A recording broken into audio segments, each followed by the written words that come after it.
Shalom, salam sejahtera saudaraku. Selamat berjumpa kembali di channel Jalan yang Lurus. Saya berharap dan berdoa kiranya kita semua tetap dalam keadaan baik, dalam keadaan sehat, dan pastinya tetap di dalam perlindungan Tuhan.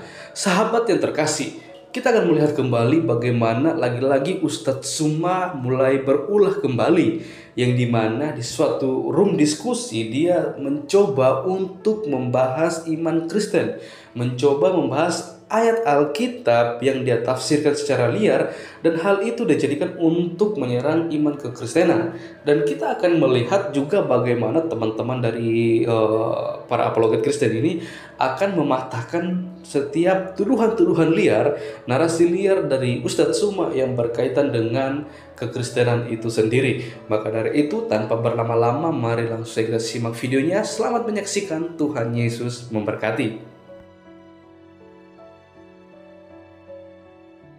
Mungkin kita bisa diskusikan ya kembali ke tema kita pada malam hari ini, siapakah Yesus? Silakan bagi yang ingin menyampaikan. Boleh Umi ya? Bisa diambil. Silakan Umi, silakan. Oke, terima kasih. Kalau di dalam Al-Qur'an ya, Yesus atau Nabi Isa alaihi salam ini kadang-kadang ini yang sering kali digunakan standar ganda oleh umat Kristen. Bila Yesus itu sedang pada ada di, kalau tidak salah, di Yohanes 17 ayat 3 ya. Di sana kalau di versi yang lain selain daripada terjemahan baru itu dikatakan Isa Al-Masih ya, Isa Al-Masih. Jadi kadang-kadang umat-umat Kristen ini, teman-teman Kristen ini selalu mengatakan bahwa Nabi Isa bukanlah Yesus. Tapi pada saat mereka membutuhkan bahwa Yesus ini adalah terkemuka di dunia dan di akhirat, mereka selalu mengais dari Al-Qur'an itu seperti itu. Padahal sebetulnya di dalam Al-Qur'an Isa ini atau Nabi Yesus ini ya dipandang sebagai hamba Allah atau Abdullah. Ya, Nabi dan Rasul.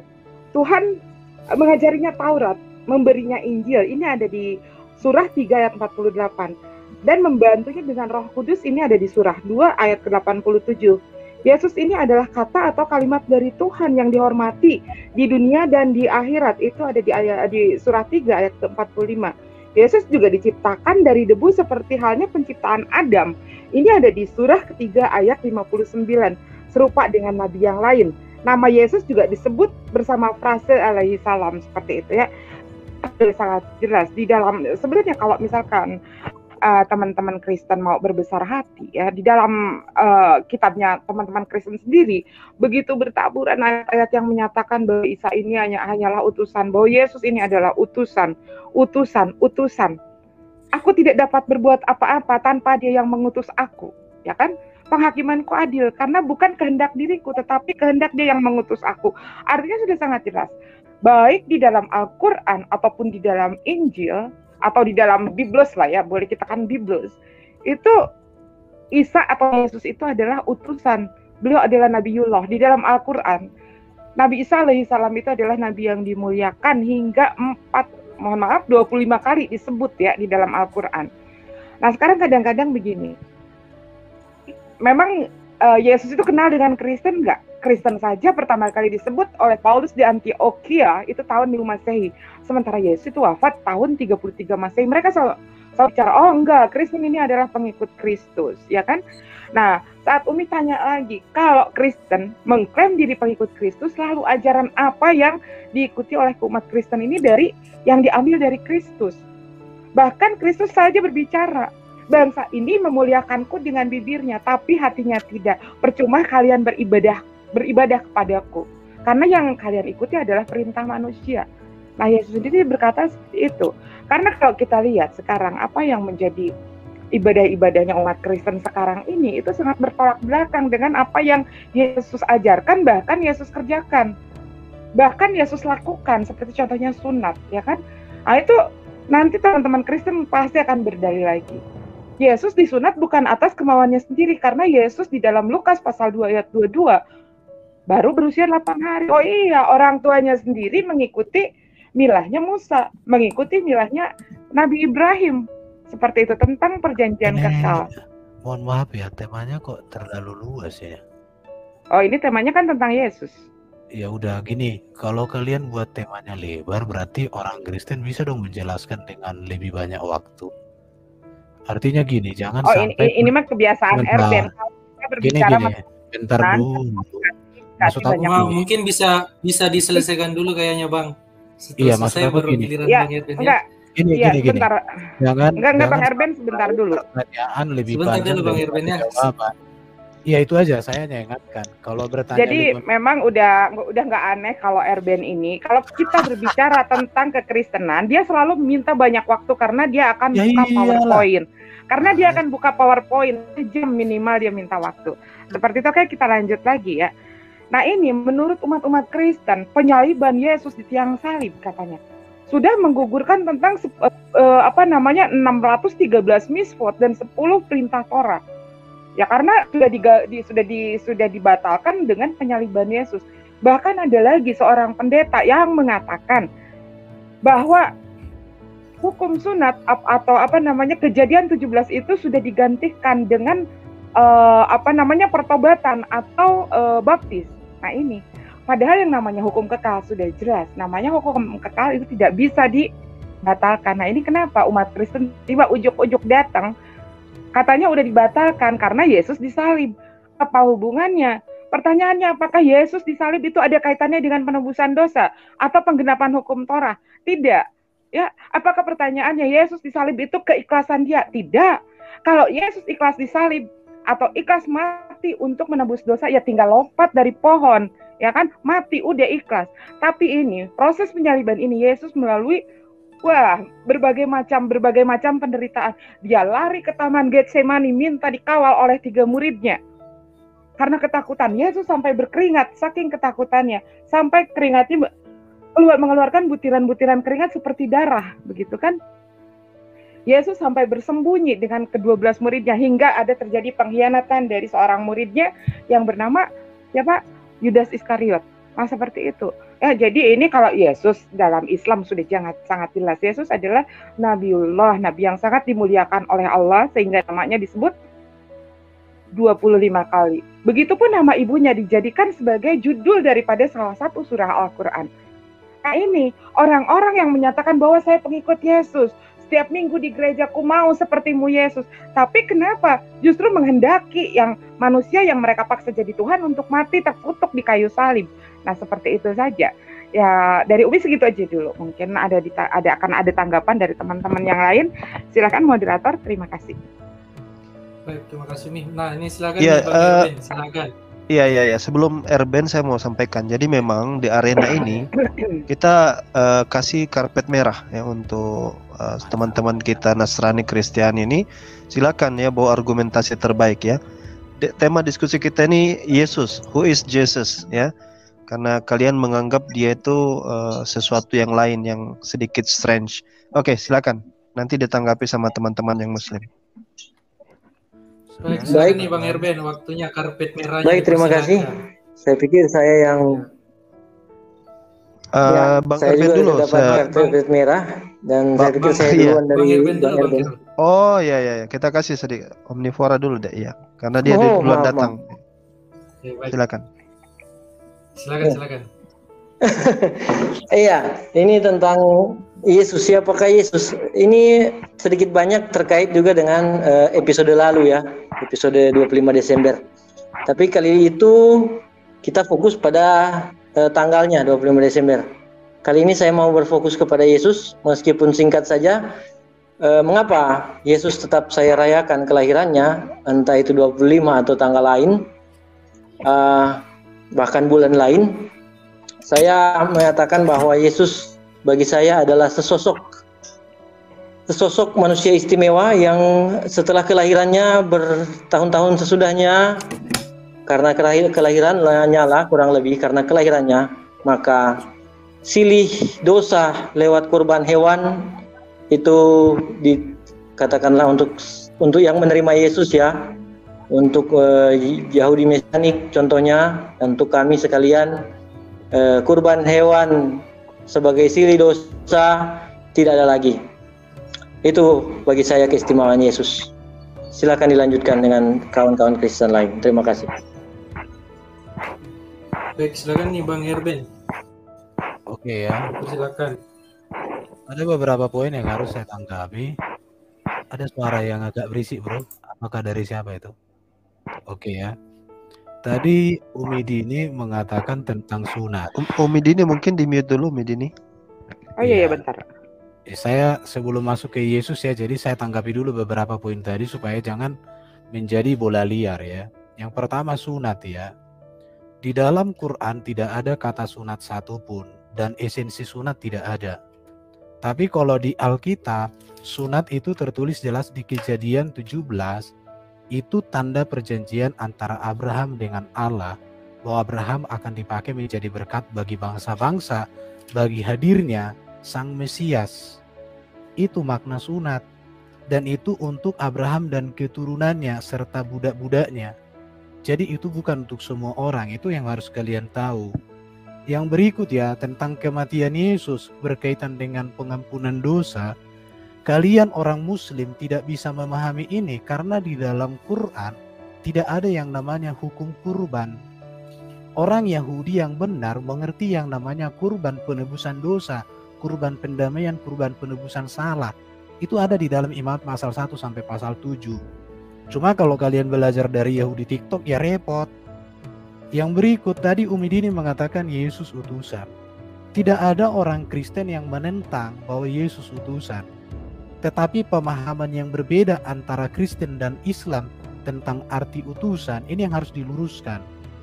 Bedanya di mana? Bagi kalian utusan toh, tapi bagi kami Yesus satu-satunya utusan yang datang dari diri Allah. Karena Yesus ngomong, aku datang dan keluar dari Bapa.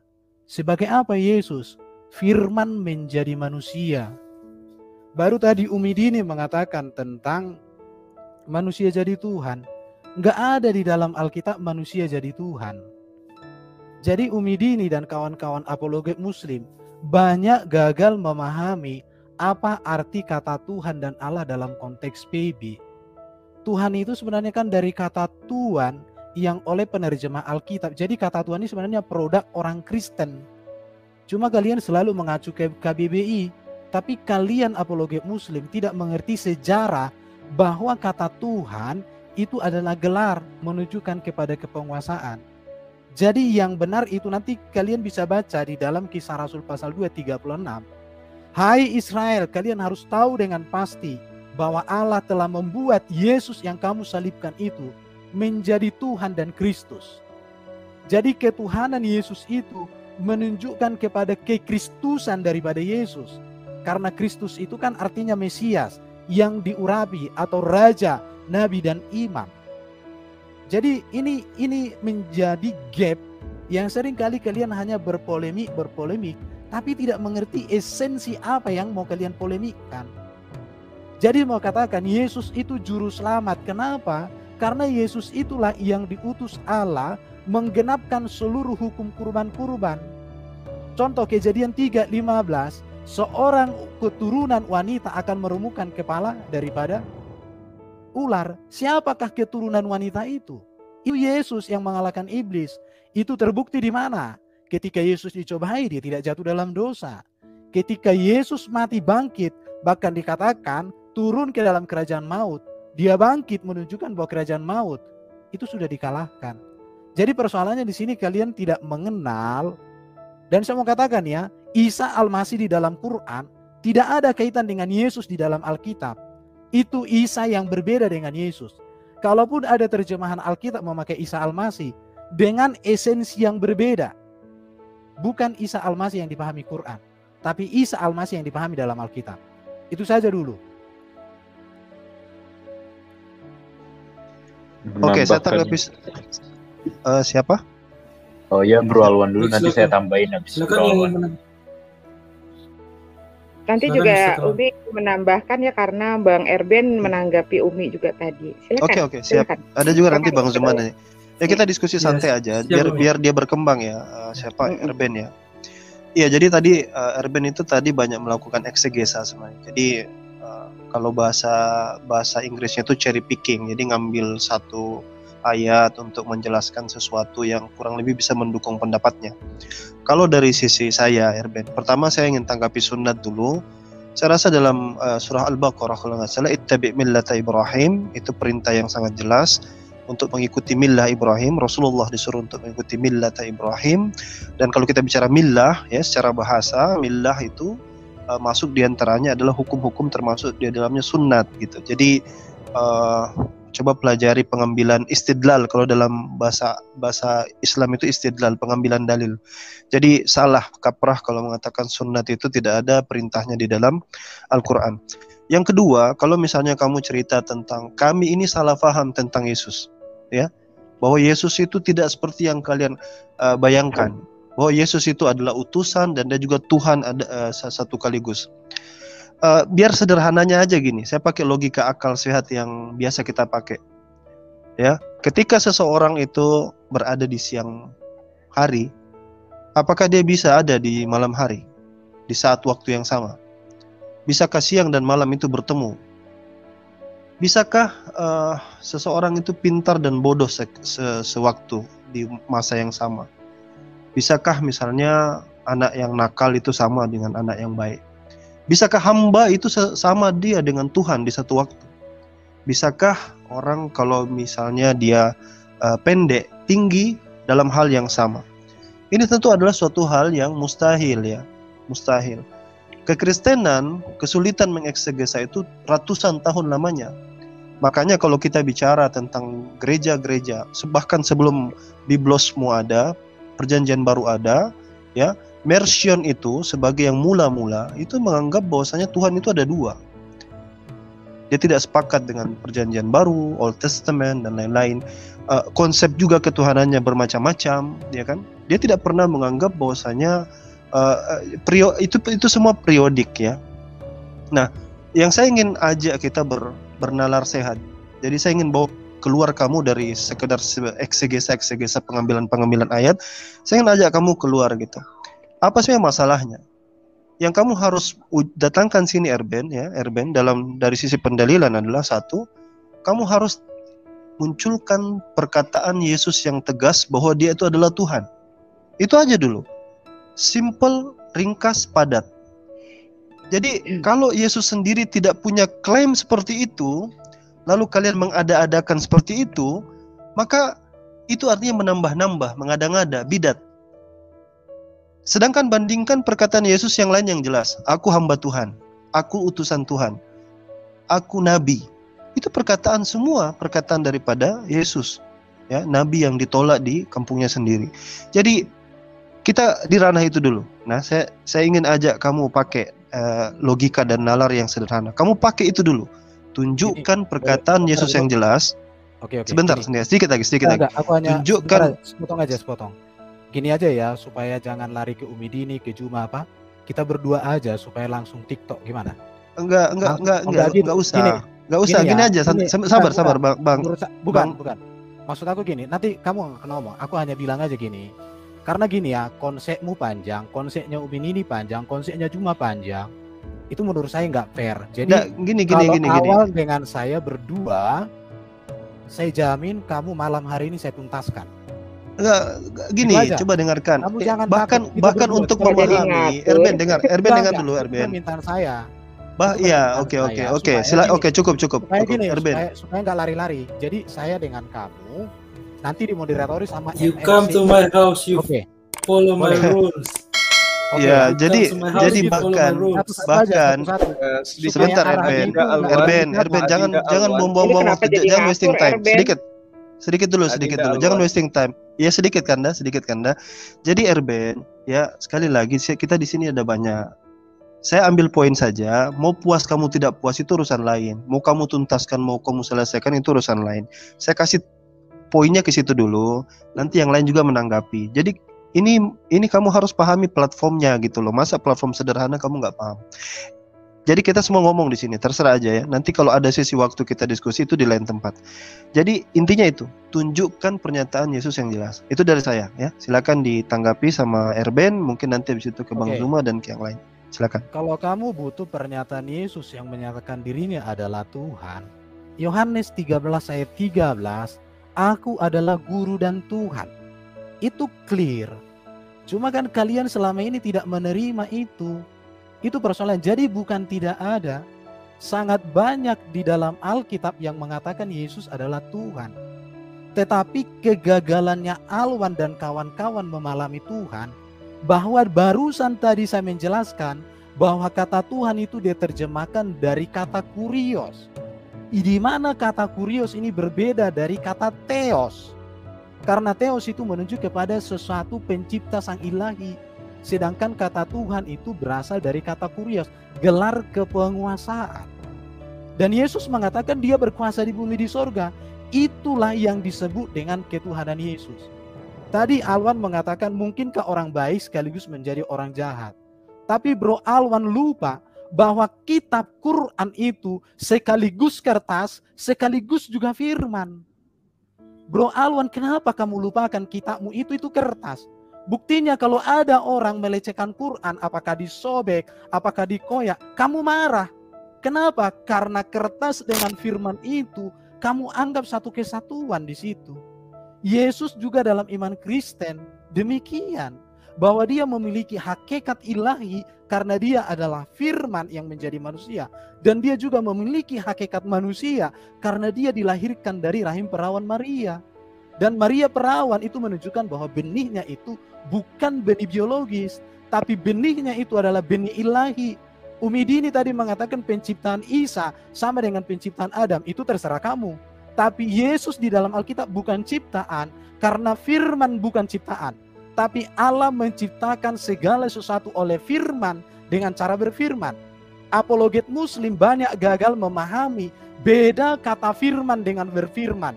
Beda kata logos dengan kata lego.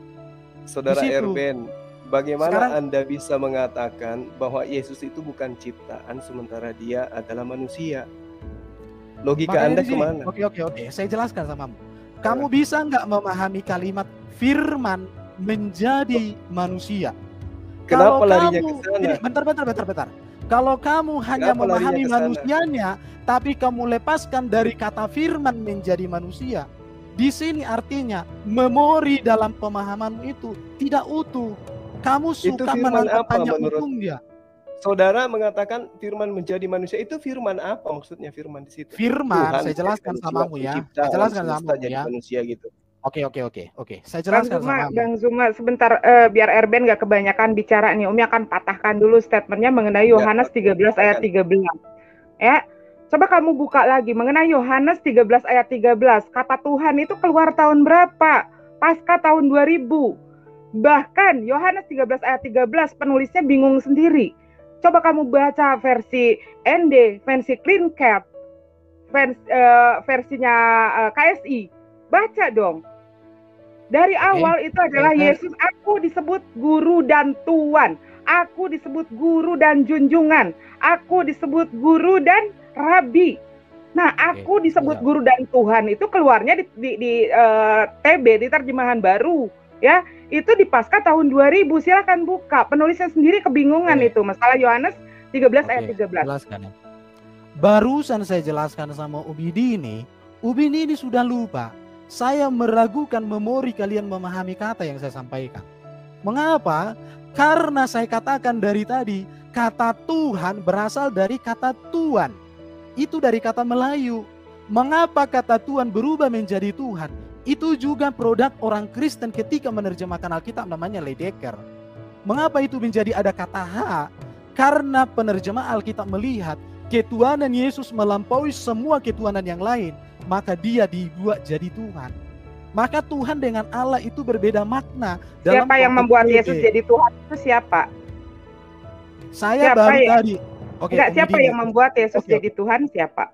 Saya barusan tadi mengutipkan ayat Kisah Rasul pasal 2 ayat 36 dikatakan. Berarti Paulus yang menjadikan, jadi Paulus ya yang menjadikan. Jadi Paulus yang menjadikan Yesus jadi Tuhan. Dialog. Kamu bisa jadi orang cerdas dalam dialog. Soalnya kamu ngawur kemana-mana. Saya ngawur bagi kamu yang bodoh. Betul. Olah. Enggak, kamu ngawur kemana-mana. Jangan ngatain orang bodoh, Bang Erben. Sekarang Bang Erben dengan saya dulu saja deh. Kalau teman-teman isikan. Tunjukkan Kisah Ya, Rasul pasal silakan 2 Dari Bang ayat tadi, Zuma, 5. silakan. dari Silakan, tadi Anda silakan. tidak bisa menunjukkan pernyataan Kalian Yesus ini, tentang aku dirinya heran sendiri. lihat kalian. Ini room kalian, Yang satu-satu heran itu kalian. kamu, Erben. Kapan sadarnya kamu? Ya, silakan Sekarang Erben dengan Bang apa Zuma, silakan. kesaksian Erben dengan Yesus Bang Zuma, tentang silakan. dirinya? Ayo, coba Oke, jawab ke saya. saya dengan Kesaksian Juma ya. Yesus tentang dirinya, Ini, ayo. oke, Hmm. kesaksian Yesus tentang dirinya. Ya. Sebentar, saya tuntaskan dulu ini. Enggak usah. Nggak bisa Fokus begitu. di situ dulu. Saya punya Nggak usah hak lebay, nggak usah supaya lebay. orang jangan salah memahami Kamu ajaran kudu banyak Kristen. belajar dulu. Yesus Loh. kesaksiannya tentang dirinya siapa dirinya? Coba. Saya Oke, ingin tahu. Yesus mengatakan, "Akulah terang dunia." Nah, terus Akulah apa awal hubungannya dan dengan akhir. pencipta alam semesta kalau dia katakan akulah terang dunia? Matahari Kau juga sudah- terang dunia. Cuma kamu kapan dewasa? Kamu udah punya Lah. jenggot di atas dan di bawah, tapi Sekarang kamu tak saya tanya dewasa. sama Erben, Aku heran Yesus lihat mengatakan kau. akulah terang dunia. Sekarang itu yang diterangkan Yesus akulah terang dunia itu perkataan yang berasal dari dirinya sendiri atau dari dia yang mengutus dia? Cuma Bang Zuma Nggak usah suruh baca jawab Yohanes saya, ayat Erben. 17. Bentar. Bang Kamu Zuma. jawab aja Cuma. dulu. Ibu Dini Perkataan sebentar, Ibu Dini Yesus- ditahan dulu. aku mau Erben, bilang sama kamu perkataan gini. Yesus yang sakti yang seperti apapun saya ingin tahu. Itu dari dirinya sendiri atau dari Tuhan yang telah mengutus dia untuk dia katakan? Jawab. Aku kan lagi jawab kau potong-potong. Gak Sejak usah kamu bertele-tele, dengar ya. Kamu mengatakan Kawan-kawan akulah semua, terang dunia. Itu perkataan kawan-kawan Yesus, semua, perkataan Tuhan yang harus dia sampaikan kepada Bani Israel. Jawab. kawan-kawan semua, saya mau katakan, malam hari ini kita tidak modal ngerocos adu suara cuma ya. Di sini Saya modal tidak otak adu kakak. suara. Udah, Cuman kau di diam. sini tidak Kau ada diam. yang bisa kamu Kau bodoh-bodohi, diam. Erben. Kau diam, aku jelaskan. Tenang kau di boncengan. Ya, sekarang Bisa. dengarkan Bisa. pertanyaan saya. Perkataan Yesus, akulah terang dunia, itu perkataan dari dirinya sendiri atau perkataan Tuhan yang harus dia sampaikan kepada Bani Israel? Saya jawab. Yesus mengatakan, makananku ialah melakukan kehendak Dia yang mengutus aku dan Nah. menyelesaikan pekerjaannya. Artinya, Nah, seluruh karya artinya- Yesus, seluruh perkataan Yesus, seluruh Semua- janji Yesus, semuanya semuanya itu adalah dari Artinya Bapa. Yesus utusan. Maka karena Berasal- itu, dengar dulu, berasal dari? kalian kepanasan kah? Enggak dong. Mengarahkan takut kamu sama- supaya Juma. kamu waras. Juma, Kamu sudah mengatakan Yohanes Juma. 7 tadi tuh. Yohanes 4. saya mau bilang samamu Juma ya, kalau kau jantan, Eh. kau datang ke CIA, ada Bro Edo Kenapa harus moderator yang datang? sangat Emang di sana bagus. ilmumu Saya bertambah, jamin Erben? kamu kukipas habis. Erben, Kukipas kalau kamu di habis sana kau. memang ilmumu bertambah. Ayo, Aduh, ayo aduh. anakku. Juga kau jangan Anakku begitu di Erben, room ini. Aku sadarlah lagi Erben. jelaskan. Kamu Aku lagi membacakan jelaskan, data kau di mana potong-potong. Yesus Gimana mengatakan sih? makananku Halo. adalah melakukan apa yang diperintahkan oleh Bapa yang telah mengutus aku. Nyaho, Oke, berarti Yesus utusan. Dia pesuruh. betul. Nah. Yesus satu-satunya utusan yang terkemuka di bumi di sorga. Yesus Oke. satu-satunya utusan yang tidak berdosa. Yesus Oke, satu-satunya berarti Yesus utusan utusan. yang termulia Berarti terkemuka Yesus di bumi di utusan. sorga. Memang dia Oke. diutus, firman diutus menjadi Nah, manusia. Kalau Dari tadi kamu aku sudah ngomong. akui Yesus itu utusan, nenekmu yang mana ngajarin kamu menyembah dia? Sekarang saya mau bilang samamu Juma yang kurang pintar kau, supaya kau jadi pintar. Kamu menyembah utusan Tuhan. Aduh. Dengarkan ya, Kasihan kali. Juma. Kamu sudah Juma. mengaku Yesus utusan. Oke ya, Dia saya datang pikir gini ya. melakukan perbuatan Saya yang pikir diperintahkan oleh gini Tuhan ya, yang Juma. untuk dia lakukan. Juma. Kamu Kalau sembah. kamu gini, Celaka. gini ya, Alwan, aku lebih suka diskusi sama kau. Kau lebih cerdas dari Juma. Coba baca Yohanes 17 Enggak, Erben, enggak, nggak aku usah mau kebanyakan diskusi sama ngomong. Alwan. Baca Yohanes Alwan, kau 17 lebih ayat cerdas. 3, ayat 3 Alwan. sampai ayat 4. Jangan, Baca jangan. Yohanes 17 nggak usah ayat 3 sampai ayat diadu-adu 4. Erben. Itu Bang Zuma Erben, sudah. Bentar ya, Kamu bentar sudah ya. berdua aja, Di sini berdua aja. Erben, bukan di Gini, gereja. gini. Di sini orang lebih paham ajaran MMC, Yesus daripada kamu. MMC, Kamu mau MMC gini menjual ya. kecap. MMC, Nggak kau bisa. moderator. Udahlah Erben, nggak Gini usah ya. pansos ngajak-ngajak ke Gini ya. CIA. Gini ya. Ngapain? Gini ya, Itu aja bentar, ditanya dan dia Supaya uraikan kondusif bahwa ya. ternyata Yesus Karena itu gini, adalah Juma ini utusannya. Udah potong-potong, selesai. potong-potong. Jadi nggak enak ya. Jadi menurut saya gini ya, kalau mau kau Juma, kita dialog dengan bagus. Nah ini sudah dialog. Ketika kau bertanya, izinkanlah berikan kebebasan aku menjawab. Ya minimal 5 menit lah. Masa Tapi kamu pertanyaanmu nggak boleh mengatakan ke orang itu sebagai orang bodoh. Karena kamu sendiri menyembah utusan. Oke, saya jelaskan ya. MMC tolong ya, saya jelaskan ya. Kata menyembah itu silakan, kata yang Bang. netral ya, kata yang netral. Resetin aja terus. Ini belum mulai udah ngomong gimana sih? Kamu Udah biasa, kamu udah biasa. memperhatikan Umat lagi kata asumsi. menyembah. Apa Apakah- tujuanmu? Sementara faktanya kau menuhankan apakah utusan, seperti kau ini menyembah debater utusan. Islam kelasnya? Yesus mengajarkan Kapan kau naik menyembah kelas? kepada yang mengutus Yesus. Kapan kamu naik kelas Jumaah? Hah? Kapan kau naik kelas? Apa kamu mau TK terus Justru kau? ini kamu saya sedang sadarkan supaya kamu sadar. Berhenti menyembah utusan Tuhan. Udah. Kalian sujud-sujud ke batu hitam, kalian cium-cium batu hitam. Saya nggak Nah, masalah. ini yang bodoh. Ini Heran yang ya, bodoh. Kamu mengatakan bodoh, ternyata kamu yang bodoh. Aduh. Udah ya. Baik, gini biar ya. terarah ya, mungkin kita Iya. biarkan dulu Bang Erben ya, silakan diselesaikan dulu lah, begitu Bang. Nah, Tapi gitu dong, ketika yang lain moderator. menjawab jangan dipotong juga, ya kan? Jadi gini, Biar fair. saya kan belum bertanya, Ya, jadi silakan. mereka bukan menjawab, bro. Mereka bertanya. Kalau aku yang bertanya, kalian menjawab kasih kebebasan. Cuma nanti ku tanya kalian ampun-ampun juga. Jadi ku jawab cuma ya. Cuma Tunjukkan Tidak. aja dulu. Kau rem dulu kesaksian bibir kau Yesus itu, tentang kawan. dirinya. Eh, Oke? Cuma kau rem dulu kau punya bibir, jangan kau los kau gas terus. Belajar kau untuk rem bibir, rem lidah. Iya, tapi di sini Kau kamu Ya, kayak sedang silakan, mama-mama silakan, kayak Bang. didikan untuk Itu kayak membodohi orang. mama-mama ngerti? itu. Nanti kau ku bilang kayak Pandi mulut pantat ayam. Ah, heran juga kulihat kau. Kau jangan kayak si Pandi itu mulut pantat ayam ku bilang itu. Jangan kau juga nanti ku bilang jadi kayak gitu. Oke, baik. Aku Kita buat menghormati itu. terarah dulu ya. Mungkin pertanyaannya dulu Gurunda untuk Erben ini jawab, terus nanti ditanggapi.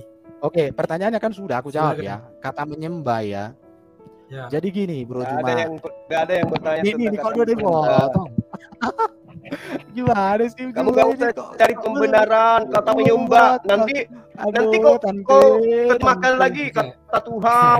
Nanti kau terjemahkan lagi kata utusan. Moderator, Faktanya kau menyembah kau ciptaan hentikan dulu, Tuhan. moderator. Itu aja dulu. Moderator, kau hentikan dulu si Juma itu. Ah, malu aku Baik, lihat oke, kau, mungkin moderator. Gurunda bisa. Lah kan Gurunda belum sebutkan pertanyaannya, Bang. Udah mau dijawab. Mau jawab yang mana? Silakan Bukan, ada Gurunda tadi diulang dulu pertanyaannya pertanyaannya. kan belum ku jawab. Ya, kan saya pertanyaannya, bilang Bro. diulang dulu. Ya udah, Cinta. ulangilah. Ya, silakan Gurunda, diulang dulu. Jangan kau takut sama gurumu itu. Kau moderator terlebih tinggi. Waktu kau punya hak untuk memute gurundamu itu.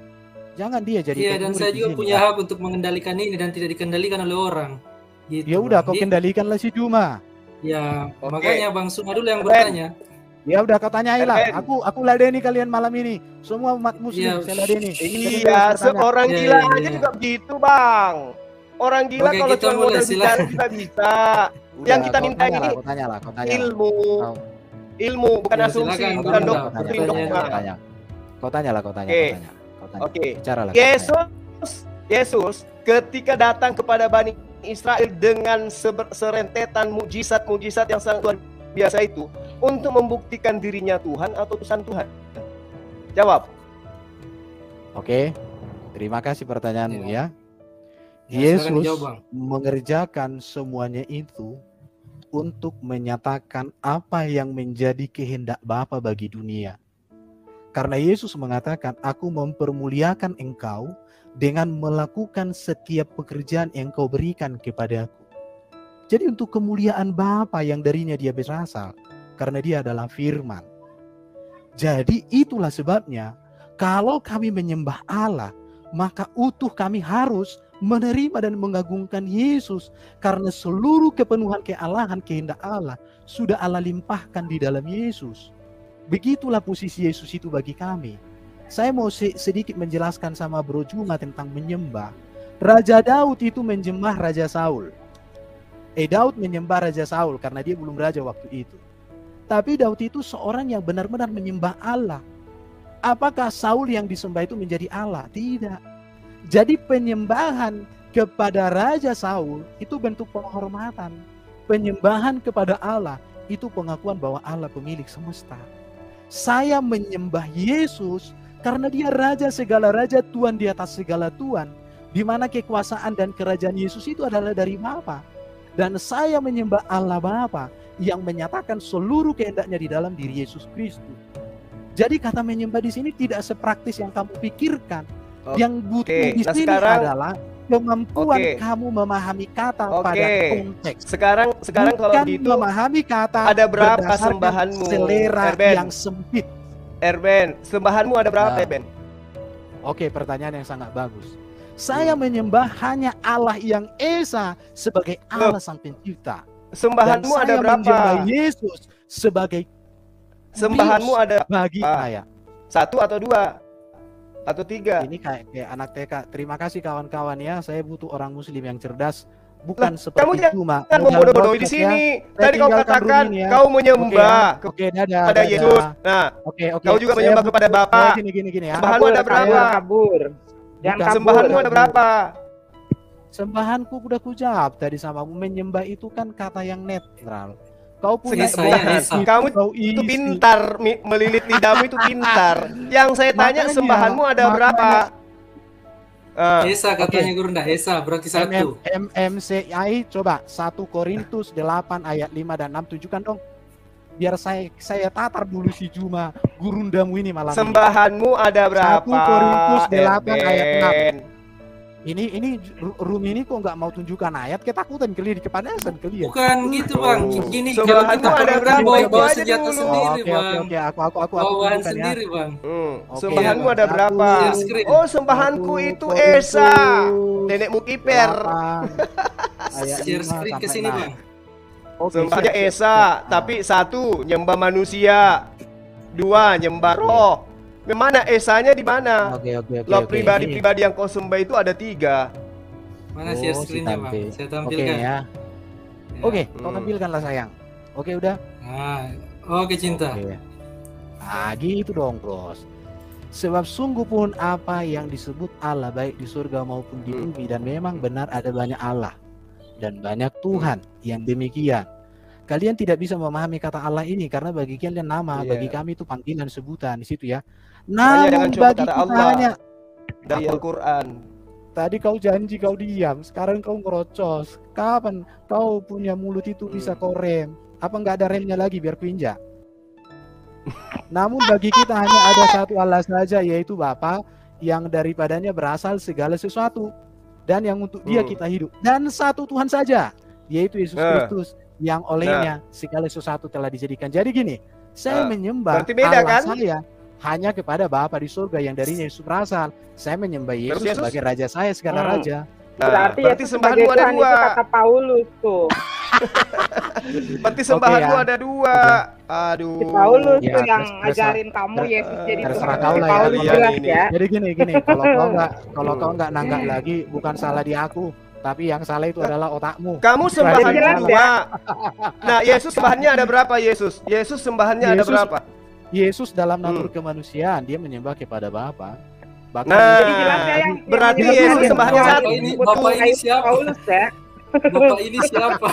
kalian kau potong-potong terus gimana sih? Masa bertanya lebih Aduh, panjang aduh, daripada ngatain Gini, orang karena bodoh, saya- nyatanya Aduh. begini Kita yang lebih menguasai Ini. kitabmu daripada kamu.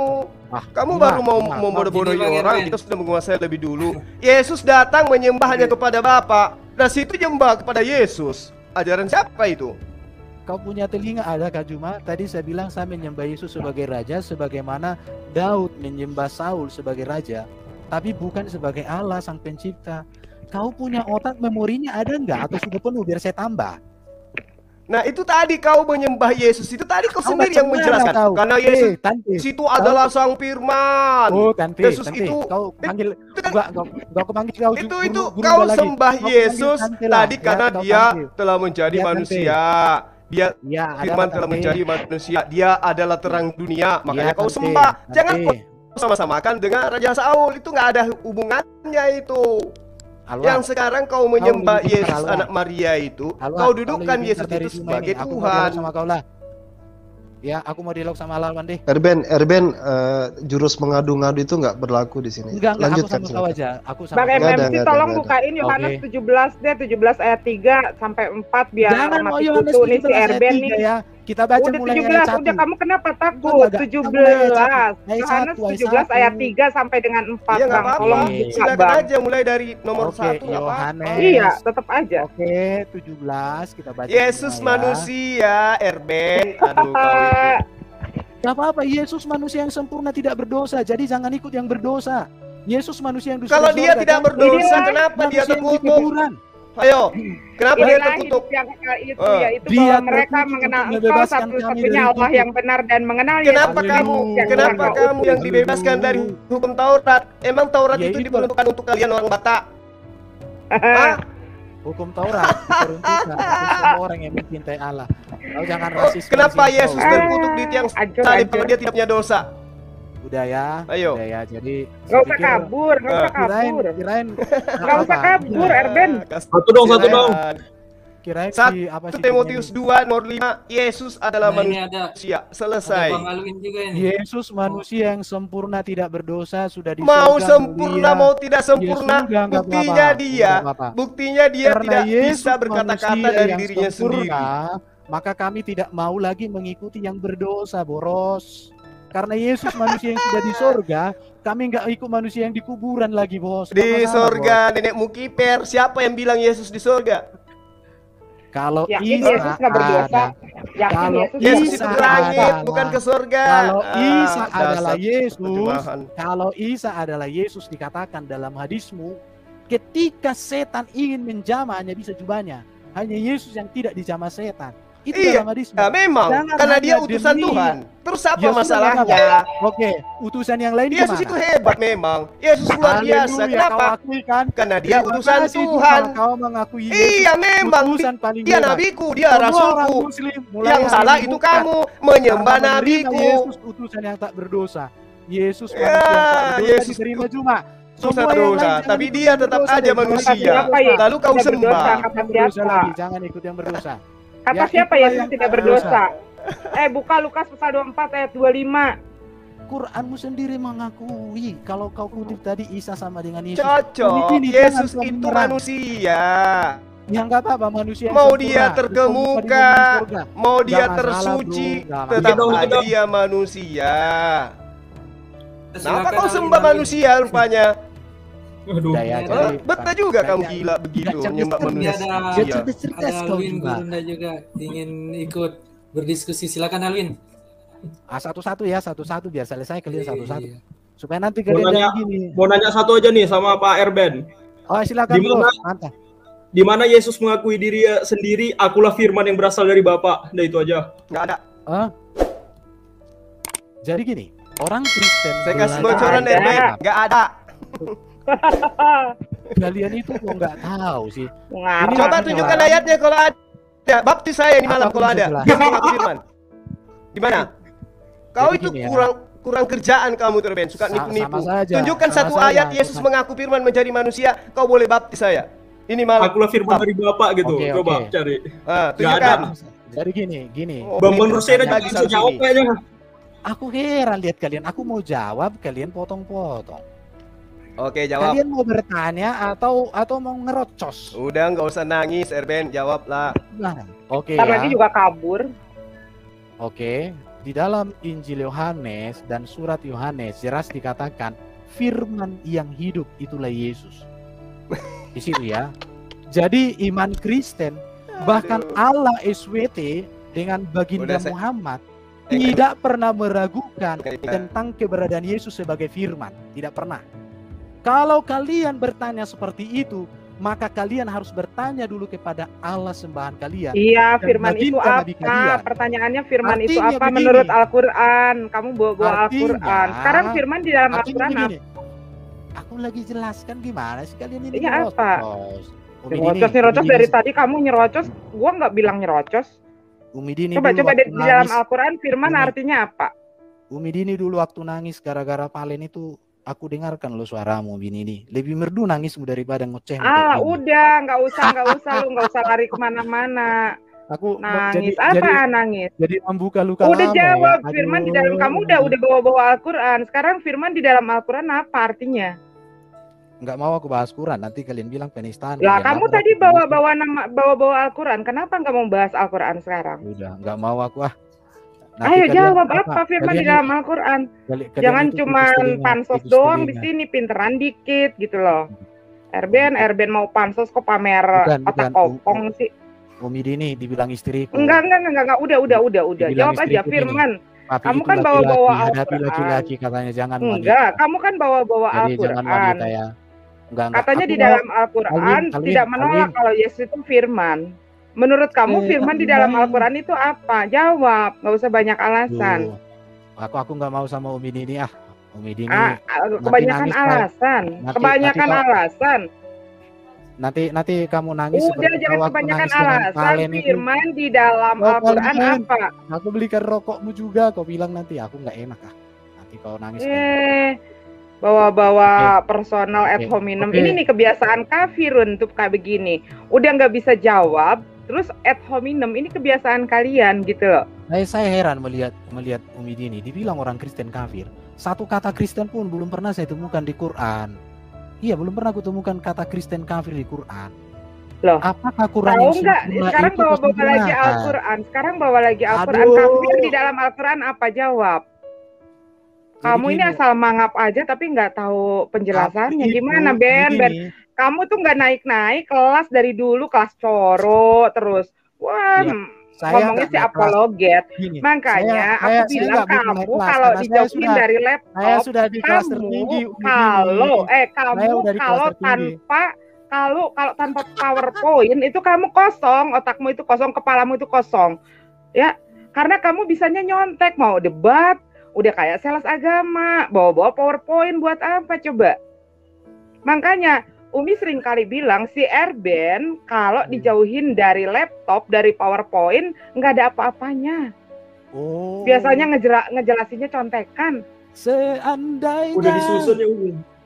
Aku bukan Erben, Umi Dini akan kujodohkan sama si Palen Yahudi TikTok, sama si Itsak juga Yahudi TikTok. Terima kasih kawan-kawan semua ya. Katro. Bagi Yesus gak pernah bilang dirinya firman nih kan. Daripada Kristen entah dari mana datangnya. Begini, Alwin. Sama saja di mana Allah SWT pernah ngomong kepada Muhammad, akulah Allah. Pernah nggak ngomong? Oh, ada. Di mana? Ada dong. Setahu saya, Allah SWT tidak pernah berjumpa dengan baginda. Terima kasih ya. Sama Yesus pernah? Kalau sama Yesus jelas, aku datang dan keluar dari Bapa. Yesus ngomong, apa Bapa di surga ngomong melalui suara. Pernah ketemu nggak? Pernah ketemu nggak? Pertanyaannya pernah ketemu nggak? Kata Lukas kan gugur. Oke, sekarang saya hanya kasih kata penutup aja. Cuma kalau nggak usah kabur. Bentar. Jumaku sayang. Ya. Kau dengar ya Jumaku sayang? Dengar, Erben. Datanglah kau ke CIA sebagai seorang laki-laki untuk berdialog dengan saya. Jangan mau Bang Juma. Emang kalau di sana ilmumu bertambah. Alwan, jangan turun derajat kalau sebagai seorang laki-laki. Saudara Erben, kalau kau bukan laki-laki apologet, udah kau bertelur aja di rumah ini. Oke, terima kasih kawan-kawan ya. Jadi Erben aku ini mengasihi kalian semua ya. Kalian semua ya. Erben ini masuk channel agama apa yang dibentuk oleh orang Yahudi? Lanjut Pak Erben, silakan. Ayo. Agama apa? Oke. Agama apa yang dibikin oleh orang Yahudi? Sebentar, saya tanya dulu. Kristen ini dari mana rupanya? Silakan. Boleh ditunjukkan ayatnya dong? Ya, sorry, bentar ya. Ya, tunjukkan ayatnya. Pas banget Pak Erben masuk. Mantap Pak. Ini Pak. Oke. Celakalah kamu, hai ahli Taurat dan orang Farisi. Pertanyaannya, apakah pada saat ini Paulus sudah ahli Taurat orang Farisi? Jawab Juma. Halo, kok diam? Buka mic-nya. Kita bedah. Jangan di-mute saya. Kenapa kalian ketakutan kali dengan saya? Santai. Oke. Kalian kalau sebentar. Sebentar. Sabar. Di sini kan ayatnya kan ayat 15 ini toh. Celakalah kamu, hai ahli Taurat. Iya. Siapa kamu yang dimaksud di sini? Lah, siapa yang kemudian menyeberangi lautan lantas sebentar. agama? Kamu kalau ditanya, jawab pertanyaan. Dengar dulu. Siapa ahli Taurat? Oke, hai orang Farisi. Ahli Taurat kan? Sebentar. Lukas ahli Taurat. Sebentar. Jangan di mute. Jadi gini, kalau dibuka aja semua. Kalau dibuka aja semua. Kalau kaca baru aku dulu TikTok sama dia. Saya ingin bedah ayat dulu. Saya uji sejauh mana kamu mampu memahami konteks. Jadi gini, kalau kamu kutanya, oke, kamu tahu nggak berapa tahun jarak antara Yesus dengan Paulus? Jaraknya apa? Mereka cuma selisih 2 tahun. Dan kamu harus tahu, Erben. Dengarkan, Erben. Pasang. Udah. Kamu sudah salah. Kamu sudah salah. Aku dipilih dari Sebentar. Semua orang Yahudi dipilih sejak lahir. Ya. Jadi satu kesalahanmu, kau bilang jarak Yesus dengan Paulus hanya 2 tahun. Kenyataannya jaraknya itu kisaran 7 sampai 10 tahun. Berarti pada saat Yesus ngomong celakalah kamu hai ahli Taurat dan orang-orang Farisi, pada saat ini Paulus belum tergolong ahli Taurat dan orang Farisi. Kenapa? Karena seorang ahli Taurat itu disebut usia harus di atas 30. Sedangkan Paulus waktu itu belum ada usia 30. Itu satu kesalahanmu di sini. Sudah? Kena mental langsung. Itu jadi kalau kamu belajar sejarah, belajar yang baik. Dengarkan. Jangan saya di-mute. Gak ada yang mute kamu. Gak usah di-mute, saya ngapain? Gak ada yang mute. Jangan fitnah. Nenekmu kiper, Erben. Setiap saya ngomong pasti saya di-mute. Ini saya live-kan loh, dan kelihatan di layar saya di-mute. Kalau kagak ada yang mute kamu mute sendiri. Aneh kamu. Sekarang Anda mengatakan bahwa Paulus itu nanti di usia 30 tahun dikatakan ahli Taurat. Ini. Saya dari sejak rahim ibunya loh. Dia dipilih menjadi rasul oleh Yesus. Gimana sih? Sekarang saya jelaskan. Lihat. Makanya kalau kamu masih anak TK, kamu jangan diskusi dengan profesor. Kamu kalau anak TK cocok. Dengar ini. Kalau kamu tolak itu, Paulus, bentar. Dengar. Yang mendirikan Kristen. Dengarkan ya. Lihat. Yesus lahir di kisaran 46 sebelum Masehi. Paulus lahir di tahun 3 Masehi. Jaraknya berapa? Sekitar 7 tahun, ya. Pelayanan Yesus itu 26 sampai 30. Yesus mati bangkit naik ke surga tahun 30. Ini saya ajari kamu sejarah. Jadi gini, Rasul Paulus dipanggil Yesus menjadi rasul itu tahun 34. Oke, lihat ini ya. Matius 23, ajaran Yesus pada tahun 26 sampai 30. Pertanyaannya, apakah Paulus sudah menjadi rasul ahli Taurat di situ? Apakah Paulus sudah dapat disebut sebagai seorang Farisi ahli Taurat pada masa ini? Perhatikan, seorang disebut ahli Taurat menurut Billy yang Yahudi yang sering kali kalian cium-ciuman itu 40 tahun loh seorang ahli Farisi disebut itu. Tapi waktu itu saya bilang sama dia, saya turunkan 30 tahun. Oke? Jadi pada tahun 26 sampai 30 Paulus masih berusia 23 atau 26 tahun. Jadi tidak dapat diartikan sebagai ahli Taurat dan orang Farisi. Jadi sama saya itu Jul, kalau belajar itu akademis, bukan polemikus. Ini lihat, perhatikan di sini ya. Jadi ini Yesus mati, Yesus lahir, Paulus bertobat di sini. Kisah 9. Paulus meninggal di sini. Ya, jika jarak antara kematian Yesus dengan pertobatan Paulus kira-kira 3 tahun, berarti pada saat mati sebetulnya Paulus masih sebagai seorang Farisi. Paulus belum sebagai seorang Farisi di sini belum. Jika ini tarik kepada Paulus, justru itu menegaskan bahwa Paulus penegak agama secara radikal yang kemudian percuma. Paulus yang ngaku dia jadi rasul dari sejak rahim ibunya. Percuma kau jualan obat, Erben. Mana ayatnya? Ayatnya di mana? Coba tunjukkan ayat. Kalau Paulus ngaku dipilih dari sejak rahim. Semua lihat. Oke, kita lihat nanti ya. Kamu jangan gitu. Kalau diskusi cerdas. Apa? Kamu bantai itu. Kalau Paulus ngaku dari sejak rahim. Oke. Ya. Ini datanya. Semua saya juga dari sejak rahim. Tapi perlu proses untuk menjadi seorang Farisi. Ini. Ini Paulus dipilih menjadi rasul sebelum lahir. Ini kan pernyataanmu, tetapi waktu ia yang telah memilih aku sejak kandungan ibuku dan memanggil aku oleh kasih karunia-Nya, berkenan menyatakan anaknya di dalam aku, supaya aku memberitakan dia di antara bangsa-bangsa, bukan Yahudi.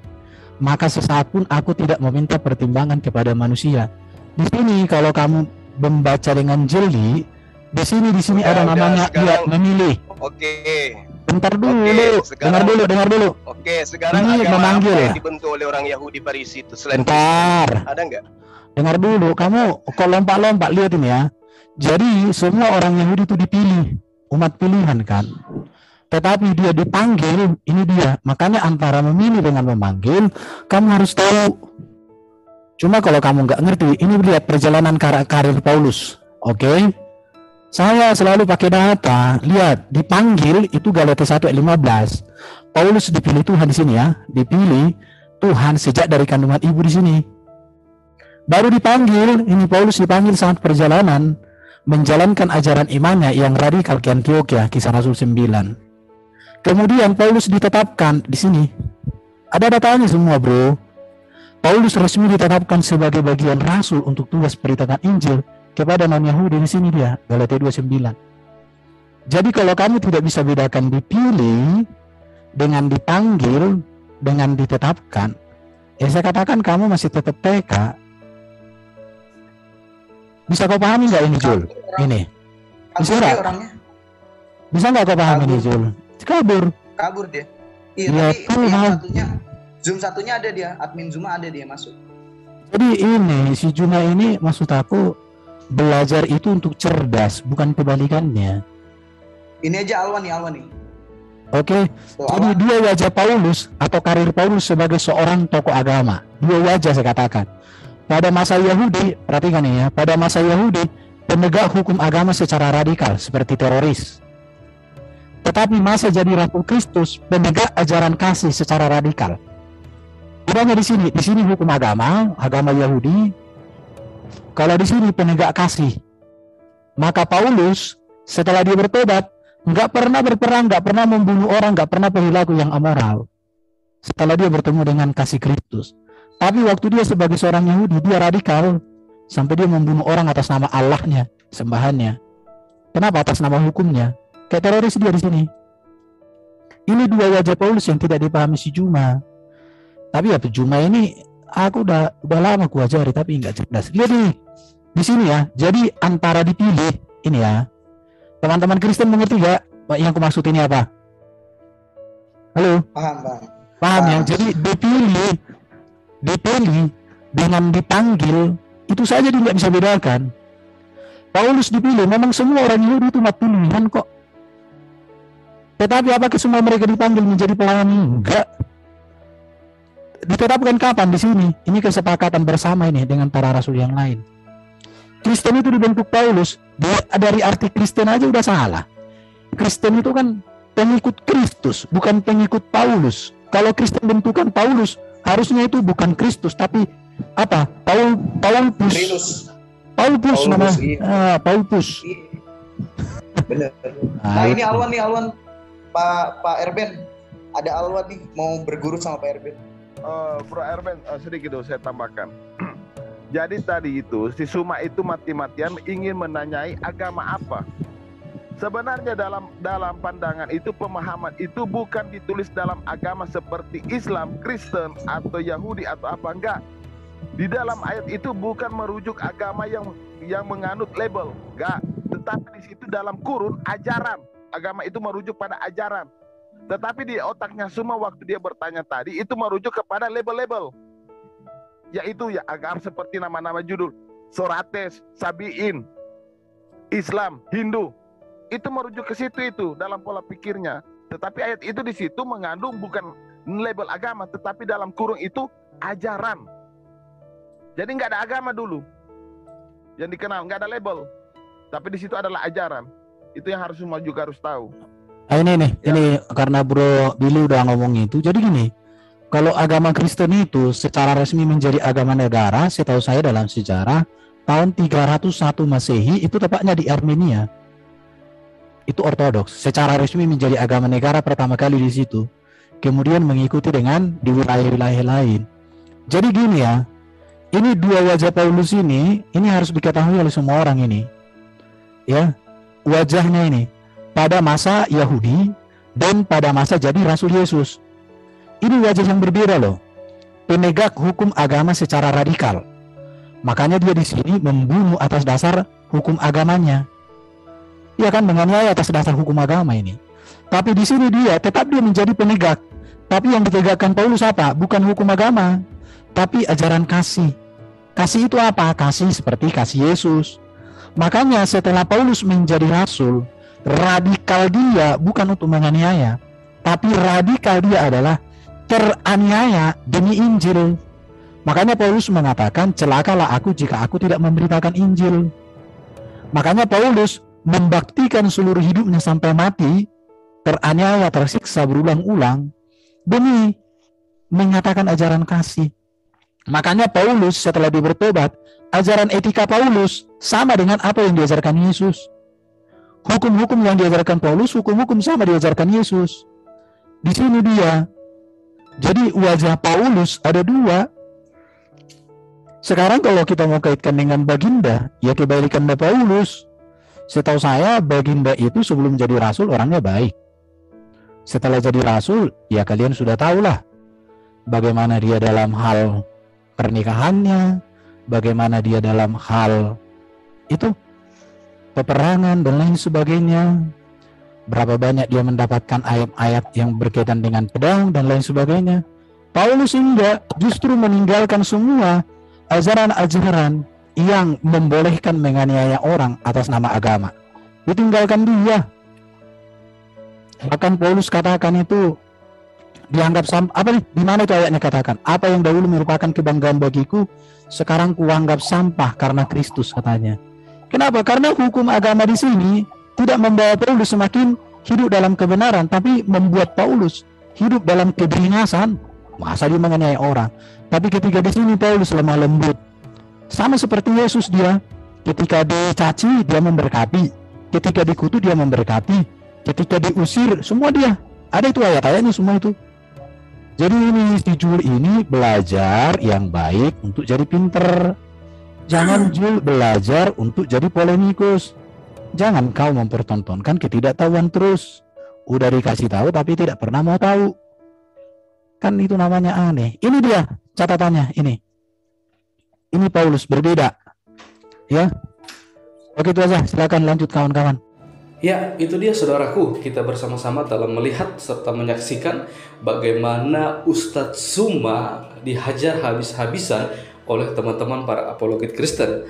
Kenapa? Ya karena Ustadz Suma ini selalu merasa diri paling benar dan paling baik dalam memahami kekristenan, dalam menerjemahkan atau mencari bahasa kata asli atau bahasa asli dari teks Alkitab, yang dimana pada dasarnya ketika dia membahas Alkitab pasti akan lari dari maksud dan tujuan penulisan teks atau ayat tersebut, karena dia menggunakan literatur-literatur yang itu bisa dikatakan sesat, yang sama sekali tidak digunakan oleh orang-orang Kristen untuk mentafsirkan suatu Alkitab atau ayat Alkitab seperti itu.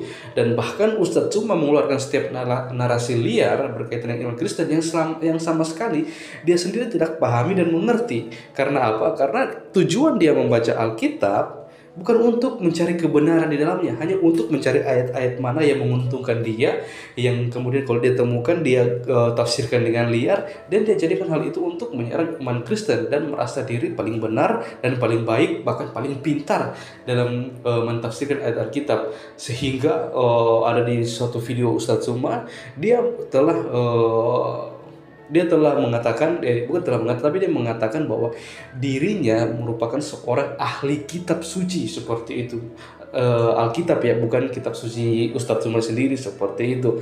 Hal ini kan sangat lucu begitu. Bagaimana seorang yang bukan orang Kristen bisa berani mengatakan bahwa dirinya sebagai seorang ahli Alkitab seperti, padahal pada dasarnya kalau kita lihat Ustadz Suma ketika berdiskusi, ketika dia membahas Alkitab atau ayat Alkitab, pasti tidak sesuai dengan kebenaran yang sesungguhnya seperti itu. Karena memang ketika dia mencari ayat Alkitab, dia mencari ayat-ayat yang menguntungkan dia, dan kemudian dia tafsirkan, padahal apa yang ditafsirkan itu salah dan tidak sesuai dengan apa yang dimaksud dan dari tujuan penulisan ayat tersebut seperti itu. Luar biasa dari teman-teman para apologet Kristen. Dengan hikmat Tuhan mereka mampu untuk mematahkan setiap tuduhan dan narasi liar dari seorang Ustadz Suma, yang pada akhirnya membuat Ustadz Suma kelabakan emosi dan menjadi orang yang sangat terpojok seperti itu. Ya, karena ya pasti teman-teman para apologet Kristen ini mereka sangat menguasai dan sangat mengerti dan memahami tentang iman Kristen itu sendiri, karena kita tidak hanya berbicara soal iman, tapi kita sendirilah yang merasakan bagaimana kasih Kristus itu ada dalam diri kita, sehingga kita mampu melalui kuasa Roh Kudus untuk menceritakan setiap kebenaran, setiap karya Allah melalui Yesus Kristus itu yang datang untuk menebus dan menyelamatkan kita. Dan hal itulah yang kita beritakan, kita sampaikan kepada Ustadz Suma supaya dia juga bisa mengerti dan memahami akan karya keselamatan itu sendiri, supaya dia juga bisa pada akhirnya melihat bahwa apa yang dia selalu sampaikan di media sosial itu salah seperti itu ya. Walaupun pada kenyataannya pasti sulit dari seorang Ustadz Suma untuk menyatakan dirinya salah seperti itu, karena dia selalu ingin menang sendiri. Ya, kita berdoa untuk teman-teman para apologet Kristen dan para hamba-hamba Tuhan dimanapun mereka berada, supaya dalam pelayanan ini mereka terus dikuatkan, dimampukan, dan terus dipenuhi oleh hikmat yang berasal daripada Tuhan untuk bisa menjadi saksi dimanapun mereka berada. Injil diberitakan supaya banyak orang yang boleh mendengar, bahkan mereka juga boleh mengambil keputusan untuk percaya kepada Yesus Kristus sebagai satu-satunya Tuhan dan Juru Selamat dalam kehidupan mereka. Bahkan setiap pergumulan mereka pun kita juga harus mendukung mereka dalam doa, supaya apapun menjadi pergumulan mereka semuanya boleh terjawab tepat pada waktu sesuai dengan kehendak Tuhan itu sendiri. Oke teman-teman, mungkin sekian video dari saya di hari ini. Sampai berjumpa kembali di video-video saya yang selanjutnya. Kiranya Tuhan Yesus memberkati kita semua.